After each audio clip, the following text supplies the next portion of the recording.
రాబోయే 24 గంటల్లో బంగాళాఖాతంలో అల్పపీడనం ఏర్పడుతుందని వాతావరణ శాఖ తెలిపింది. ఆ తర్వాత 2 రోజుల్లో వాయుగుండంగా బలపడుతుందని, దీని ప్రభావంతో ఒడిశా, ఛత్తీస్గఢ్, పశ్చిమ బెంగాల్, బీహార్లో విస్తారంగా వర్షాలు కురుస్తాయని సూచించింది.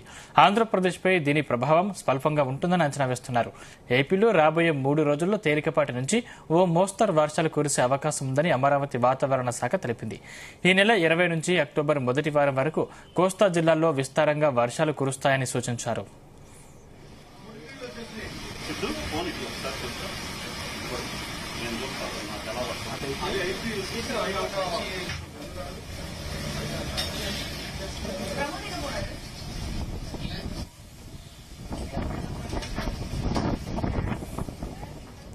ఇవాళ శ్రీకాకుళం, విజయనగరం, పార్వతీపురం మన్యం, అల్లూరి సీతారామరాజు, విశాఖపట్నం, అనకాపల్లి, చిత్తూరు జిల్లాల్లోని కొన్ని ప్రాంతాల్లో తేలికపాటి నుంచి మోస్తరు వర్షాలు కురిసే అవకాశం ఉందని ఏపీ విపత్తుల నిర్వహణ సంస్థ తెలిపింది. మరోవైపు నిన్న పలు జిల్లాల్లో తేలికపాటి వానలు పడ్డాయి. ఇప్పటికే భారీ వర్షాలకు ఏపీలో పలు జిల్లాలు అతలాకుతలమయ్యాయి.